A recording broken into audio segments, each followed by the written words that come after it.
The Snake Prince? Once upon a time, there lived by herself, in a city, an old woman who was desperately poor. One day, she found that she had only a handful of flour left in the house, and no money to buy more, nor hope of earning it. Carrying her little brass pot, very sadly, she made her way down to the river to bathe and to obtain some water. Thinking afterwards to come home and to make herself an unleavened cake of what flour she had left. And after that, she did not know what was to become of her. While she was bathing, she left her little brass pot on the riverbank, covered with a cloth, to keep the inside nice and clean. But when she came up out of the river and took the cloth off to fill the pot with water, she saw inside it the glittering folds of a deadly snake. At once she popped the cloth again into the mouth of the pot and held it there, and then she said to herself, "Ah, kind death, I will take thee home to my house, and there I will shake thee out of my pot, and thou shalt bite me, and I will die. And then all my troubles will be ended." With these sad thoughts in her mind, the poor old woman hurried home, holding her cloth carefully in the mouth of the pot. And when she got home, she shut all the doors and windows and took away the cloth and turned the pot upside down upon her hearthstone. What was her surprise to find that instead of the deadly snake, which she expected to see fall out of it, there fell out with a rattle and a clang a most magnificent necklace of flashing jewels. For a few minutes she could hardly think or speak, but stood staring, and then with trembling hands she picked the necklace up, and folding it in the corner of her veil, she hurried off to the king's hall of public audience. "A petition, O king," she said, "a petition for thy private ear alone." And when her prayer had been granted, and she found herself alone with the king, she shook out her veil at his feet, and there fell from it in glittering coils the splendid necklace. As soon as the king saw it, he was filled with amazement and delight. And the more he looked at it, the more he felt that he must possess it at once. So he gave the old woman 500 silver pieces for it, and put it straightway into his pocket. Away she went, full of happiness. For the money that the king had given her was enough to keep her for the rest of her life. As soon as he could leave his business, the king hurried off and showed his wife his prize, with which she was as pleased as he, if not more so. And, as soon as they had finished admiring the wonderful necklace, they locked it up in the great chest where the queen's jewelry was kept, the key of which hung always round the king's neck. A short while afterwards, a neighboring king sent a message to say that a most lovely girl baby had been born to him, and he invited his neighbors to come to a great feast in honor of the occasion. The queen told her husband that, of course, they must be present at the banquet, and she would wear the new necklace which he had given her. They had only a short time to prepare for the journey. And at the last moment, the king went to the jewel chest to take out the necklace for his wife to wear, but he could see no necklace at all. Only, in its place, a fat little boy baby crowing and shouting.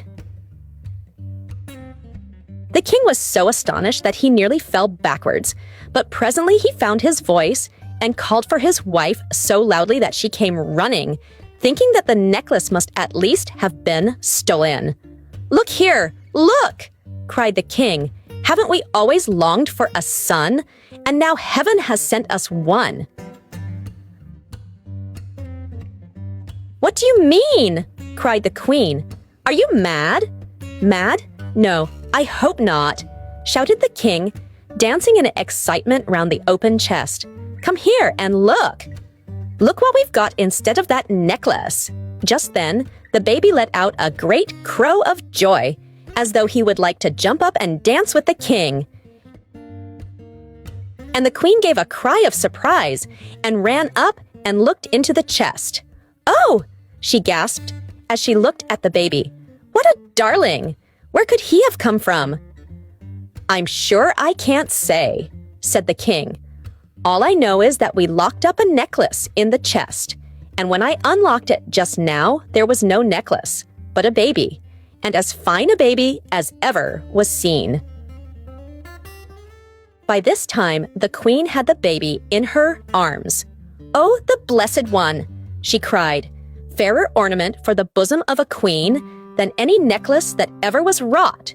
Write," she continued, "write to our neighbor and say that we cannot come to his feast, for we have a feast of our own, and a baby own."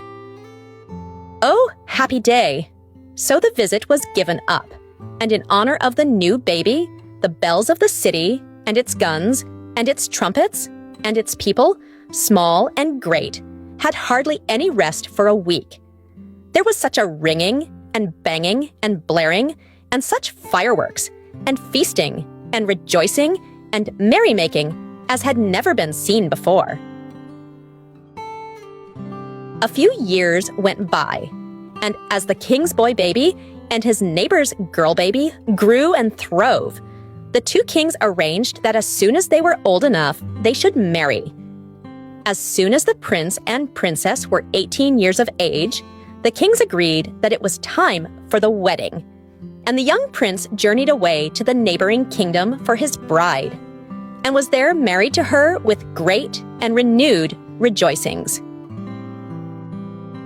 Now, I must tell you that the old woman who had sold the king the necklace had been called in by him to be the nurse of the young prince. And although she loved her charge dearly and was a most faithful servant, she could not help talking just a little.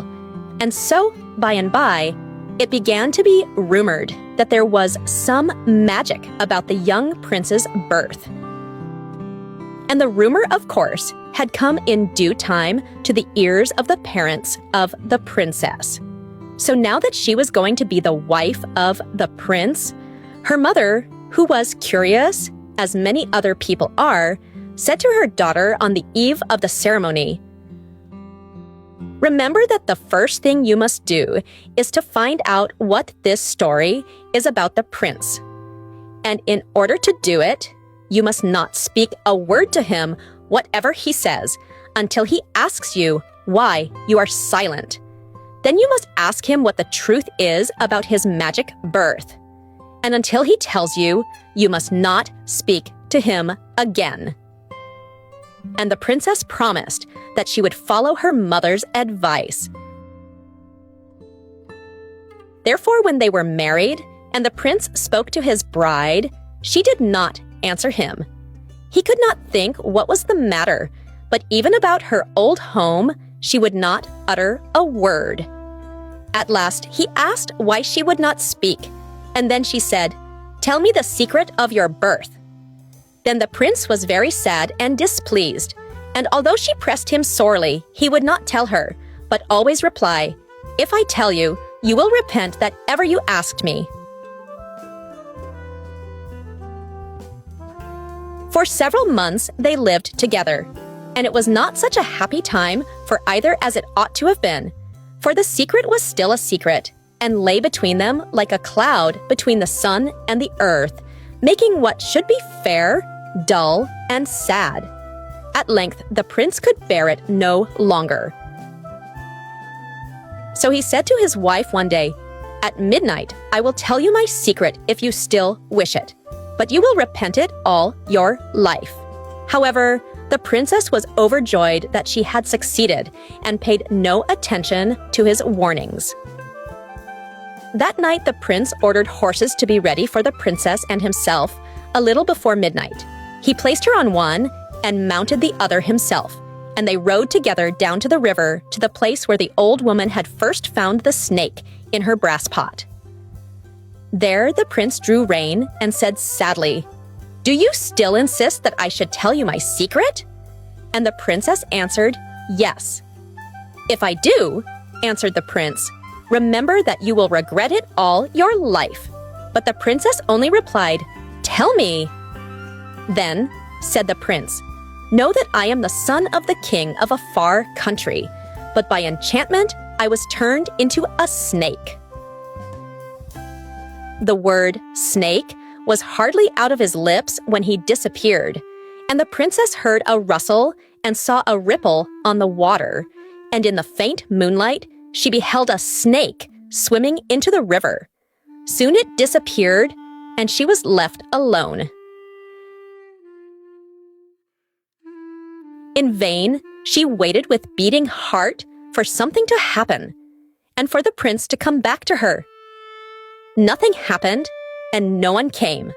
Only the wind mourned through the trees on the riverbank, and the night birds cried, and a jackal howled in the distance, and the river flowed black and silent beneath her.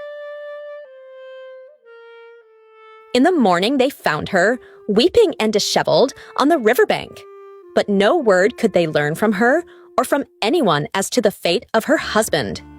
At her wish they built on the riverbank a little house of black stone, and there she lived in mourning, with a few servants and guards to watch over her. A long, long time passed by, and still the princess lived in mourning for her prince, and saw no one, and went nowhere away from her house on the riverbank and the garden that surrounded it. One morning, when she woke up, she found a stain of fresh mud upon the carpet. She sent for the guards, who watched outside the house day and night, and asked them who had entered her room while she was asleep. They declared that no one could have entered, for they kept such careful watch that not even a bird could fly in without their knowledge. But none of them could explain the stain of mud. The next morning, again, the princess found another stain of wet mud, and she questioned everyone most carefully. But none could say how the mud came there. The third night, the princess determined to lie awake herself and watch. And for fear that she might fall asleep, she cut her finger with a penknife and rubbed salt into the cut, that the pain of it might keep her from sleeping. So she lay awake, and at midnight she saw a snake come wriggling along the ground with some mud from the river in its mouth. And when it came near the bed, it reared up its head and dropped its muddy head on the bedclothes. She was very frightened, but tried to control her fear and called out, "Who are you, and what do you here?" And the snake answered, "I am the prince, your husband, and I am come to visit you." Then the princess began to weep, and the snake continued, "Alas, did I not say that if I told you my secret you would repent it, and have you not repented?" "Oh, indeed," cried the poor princess. "I have repented it, and shall repent it all my life. Is there nothing I can do?" And the snake answered, "Yes, there is one thing, if you dared to do it." "Only tell me," said the princess, "and I will do anything." "Then," replied the snake, "on a certain night you must put a large bowl of milk and sugar in each of the 4 corners of this room. All the snakes in the river will come out to drink the milk, and the one that leads the way will be the queen of the snakes. You must stand in her way at the door and say, 'Oh, queen of snakes, give me back my husband.' And perhaps she will do it.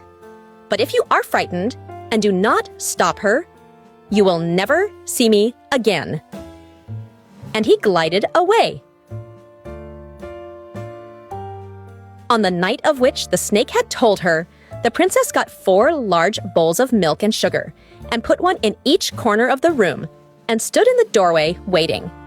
At midnight there was a great hissing and rustling from the direction of the river, and presently the ground appeared to be alive with horrible writhing forms of snakes, whose eyes glittered and forked tongues quivered as they moved on in the direction of the princess's house. Foremost among them was a huge, repulsive, scaly creature that led the dreadful procession. The guards were so terrified that they all ran away, But the princess stood in the doorway, as white as death, and with her hands clasped tight together for fear she should scream or faint and fail to do her part. As they came closer and saw her in the way, all the snakes raised their horrid heads and swayed them to and fro, and looked at her with wicked, beady eyes, while their breath seemed to poison the very air. Still the princess stood firm, and when the leading snake was within a few feet of her, she cried, "Oh, Queen of Snakes, give me back my husband." Then all the rustling, writhing crowd of snakes seemed to whisper to one another, "Her husband? Her husband?" But the Queen of Snakes moved on until her head was almost in the princess's face, and her little eyes seemed to flash fire. And still the princess stood in the doorway and never moved, but cried again, "Oh, Queen of Snakes, give me back my husband." Then the Queen of Snakes replied, "Tomorrow you shall have him, tomorrow." When she heard these words and knew that she had conquered, the princess staggered from the door and sank upon her bed and fainted. As in a dream, she saw that her room was full of snakes, all jostling and squabbling over the bowls of milk until it was finished. And then they went away. In the morning, the princess was up early and took off the mourning dress which she had worn for 5 whole years and put on beautiful clothes. And she swept the house and cleaned it and adorned it with garlands and nosegays of sweet flowers and ferns, and prepared it as though she were making ready for her wedding. And when night fell, she lit up the woods and gardens with lanterns and spread a table as for a feast, and lit in the house 1,000 wax candles. Then she waited for her husband, not knowing in what shape he would appear. And at midnight there came striding from the river the prince, laughing but with tears in his eyes. And she ran to meet him, and threw herself into his arms, crying and laughing too. So the prince came home. And the next day, they two went back to the palace. And the old king wept with joy to see them. And the bells, so long silent, were set a-ringing again, and the guns firing, and the trumpets blaring, and there was fresh feasting and rejoicing, and the old woman who had been the prince's nurse became nurse to the prince's children. At least she was called so, though she was far too old to do anything for them but love them. Yet she still thought that she was useful and knew that she was happy. And happy indeed were the prince and princess, who in due time became king and queen and lived and ruled long and prosperously.